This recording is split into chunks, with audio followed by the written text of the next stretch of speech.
everybody, welcome back to Flashy Beauty, where we talk about everything that has to do with beauty, lashes, and confidence. So I am Cynthia, and in today's video, we're going to talk about the importance of your client's experiences. So a lot of times, maybe this is something that a lot of people don't think about, how important it is for your clients to have a good experience when they do come and get services or products or anything from you. So first impression is super important. Right? So first impression could be your social media presence. Maybe they might see you first on your platforms and, kind of just scrolling through your pages or watching your stories or watching your lives. They get that first impression of you, and it could just be from social media, or it could actually be in-person experiences. So when they first come to you, that is what we mean by first impression. So first experiences are really important, especially when you first meet somebody in person, because that really always sticks to like what's on your mind about that person. So if you first meet somebody and it's a good vibe, there's good energy, and you kind of like what you see, your clients are gonna come back. So I kind of wanted to get into that a little bit more when it comes to first impressions and what we should kind of be focusing on.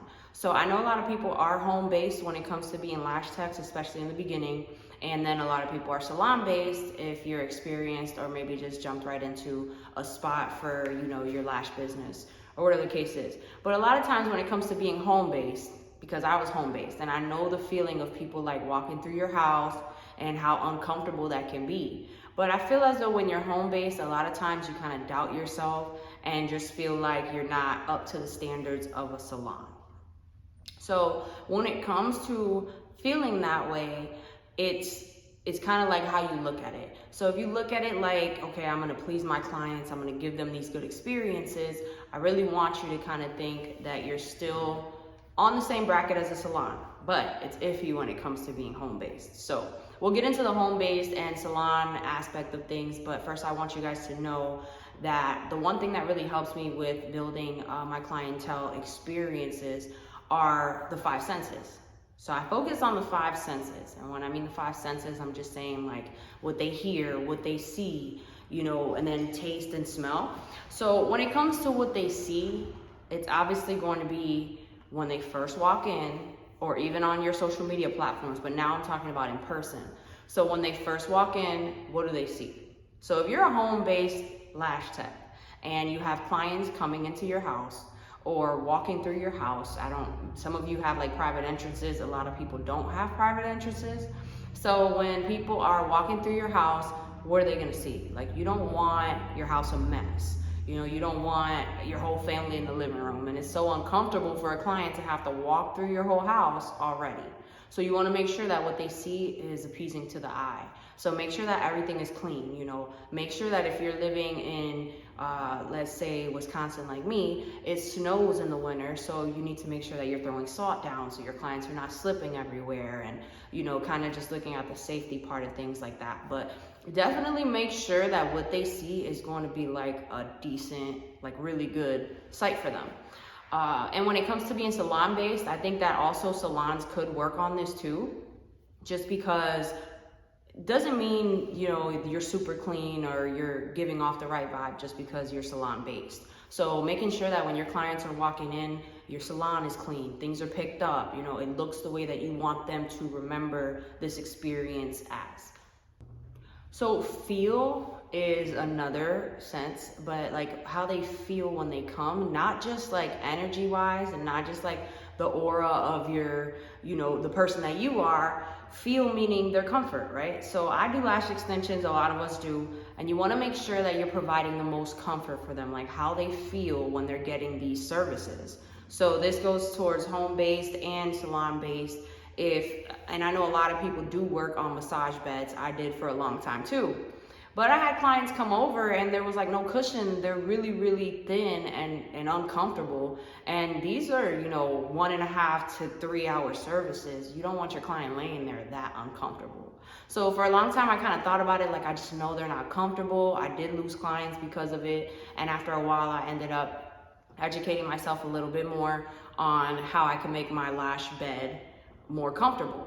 At the time, I couldn't afford to get something better than that, so I went and bought memory foam off Amazon, and I layered a couple layers on the actual bed, and so many people, you'll be so surprised how many people will actually compliment you because they notice those things. And they'll say, oh my gosh, the bed is so comfortable now. Like, you'll get all these compliments, and you can tell like they're starting to loosen up, and that's what you want from your client. So making sure that they are feeling comfortable.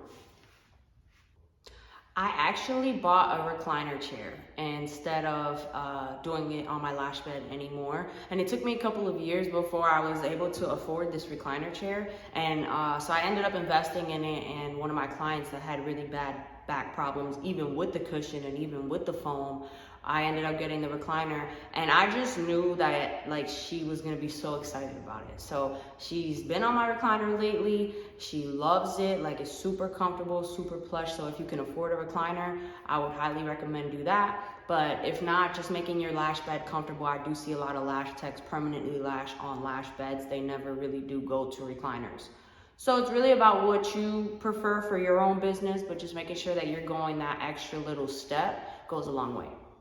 Okay, so when it comes to smell, a lot of times, you know, especially being home-based, people are coming into your house. So the way that your house smells is really a thing. Like, I'm like that. I don't like going into people's houses and it kind of smells weird, especially going to home-based lash techs. Like, I've done that before, and I've been a home-based lash tech for a long time. So I know how important it is, like the vibe that you get from people's house, and smell is a really, really big one. So you want to make sure that you're not like frying chicken and, you know, cooking dinner right before your clients are coming. They're going to smell everything you cooked, and it's just a little weird. So you want to try to give them the best client experience that they can get, even though you are home based. So if you know you have an appointment coming later on in the day, maybe cook in the daytime, or like try to go around those things. I always say spray like some Febreze, you know, make it smell good. So if you're spraying Febreze and you're not cooking and things like that, then you should be all right, and definitely, you know, clean your house. But salon based too, like with salons, I do like to spray like a lavender scent around my recliner, so that when people do come, they're getting that smell out of it. So that kind of helps them relax a little bit more. And then for me, I do want my clients to relax when they come. I don't mind if they fall asleep, because it's just a long service. So a lot of times I'm just playing music in the background, but it smells good in here. They feel comfortable. Maybe light a candle, that could help you out too. So definitely focusing on what the environment smells like can make a really, really big difference. So taste. When I say taste, like a lot of places, depending on what kind of salon you work in, your clients can actually eat things. So when I go get my lashes done, she has a snack bar there. And she has Pringles and cookies and Jolly Ranchers and all kind of stuff that we can actually eat. And I'm that client that eats them.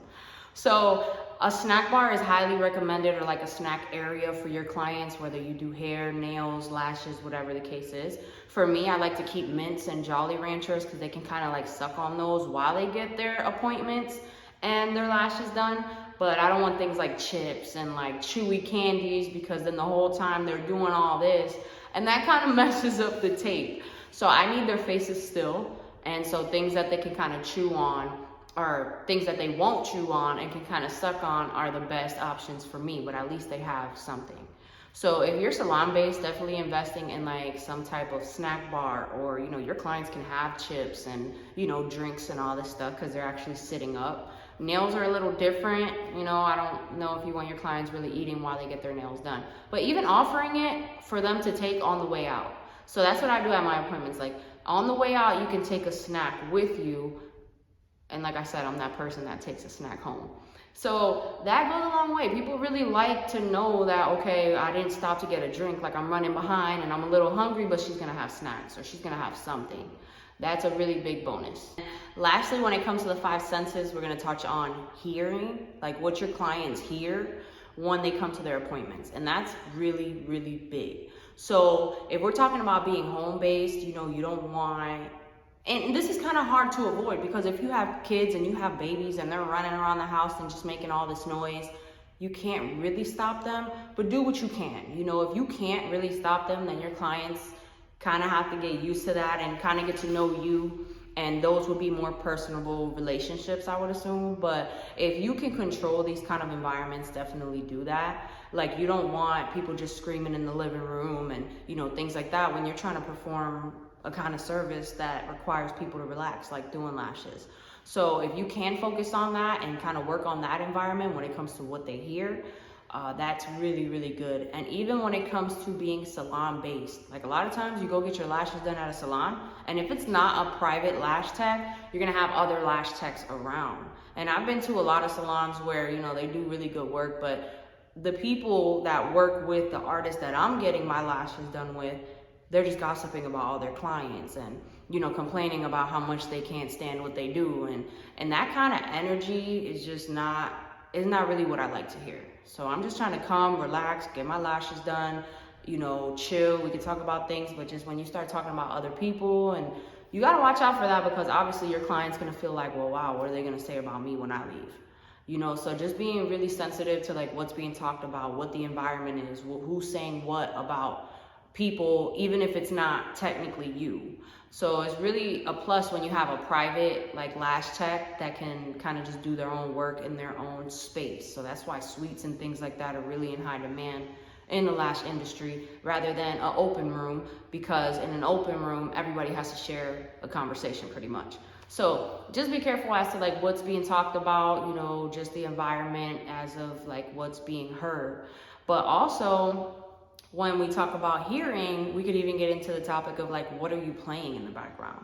You know what I mean? Like, what kind of music are you playing? I would say this kind of goes with knowing your clients. If you know what type of clientele you have, you can kind of base your music off of that. But for a long time, just to be safe, I was playing like spa music, just like sounds and relaxation sounds, because you can't really go wrong with that. And I have a really mixed variety like of clientele. Like, my clientele is not all one type of people. I have all different type of clients, and if you put them in the same room, they're probably not going to listen to the same music.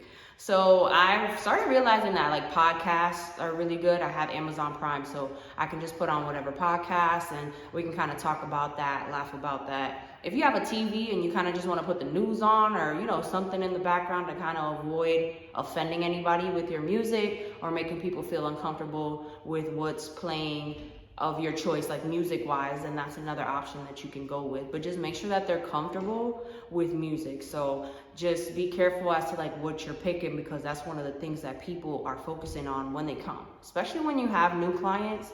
A lot of times when you get to know your clients, like, they'll be more chill. Like, you know that your client is okay with this or that, or you know you guys can touch on different topics, or, you know, listen to different things, and, you know, you laugh with each other, clown with each other a different way.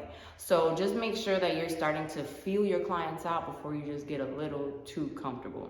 So the least amount of negativity that you can have around you is best, and just making sure that you're focusing on these 5 senses.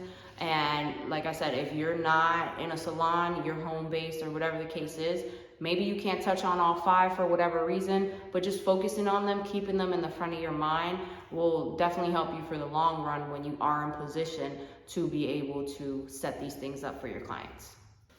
And like, you never know what clients need this good experience. You know what I mean? Like, some people have long days. You don't know what people deal with at work. You don't know what people deal with at home with their kids and, you know, their relationships. You don't know how much they had to sacrifice to put this money aside so that they can do this for themselves. And like, a lot of people, just like if you're parents and things like that, they don't get out of the house often for leisure things. So this might be their fun thing to do. And so you want to make sure that you're making it worth it, because a lot of times people are coming out just to be able to pamper themselves, just to feel like they're doing something for themselves, you know, in the name of self-care. And you want to be a person that's like somebody that they're going to want to come to because you treat them good all the time.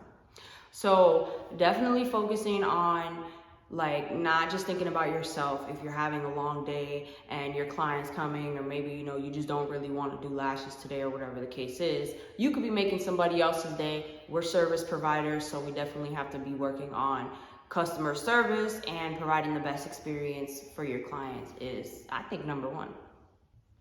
And another thing is, you can lose clients if you're not giving them good experiences. Because like I said, I lost clients before. So losing clients because, like I said, your work can be good, but you might not give them a good experience. And I'm not going anywhere that I don't like to go. Even if I like your work, if I don't like the experience, who would go back? So keep that in mind as a business owner and as a small business in general, or just being your own boss. You have to be able to give these good experiences, and these are some really good tips that would help you if you follow the 5 senses. So I would definitely say don't doubt yourself, especially if you're home-based or you're in a new salon that you probably don't have furnished the way that you want it furnished, or you're probably just not comfortable with how it's looking right now. Don't doubt yourself as to what kind of experiences you can offer your clients, because you can give really, really good experiences to your clients without having the best, let's say, location. So don't think that it's just like a single-minded thing, like if I don't have this beautiful place to do lashes out of, or if I can't afford all this extra stuff, then my clients, I just can't give them good experiences. Because you're just doubting yourself, and really you just have to believe and be confident in what you're doing, and little steps at a time go a long way. So be confident. Your clients are going to start to get confident in you. They're going to start enjoying the experiences. But if you're genuine and you're showing them a good time, and you're touching on the topics that we talked about in this video, you should definitely get different outcomes from your clientele. So that's it for this video. I hope that this helped somebody out, and if it did, make sure that you're subscribing so that you can see all the rest of my other videos and support me. I really want you guys to comment, because I like to see what you guys are saying. I love this platform, and I'm just getting more into making more videos. You guys are really pushing me to do so when you comment and you like, and I just want to hear from you. So let's comment about maybe things that you're going to change to make better client experiences, or things that have happened to you before. I like funny stories, so I just want to hear everything you guys got in the comments, and I will see you on the next video. Thank you so much for watching. Bye.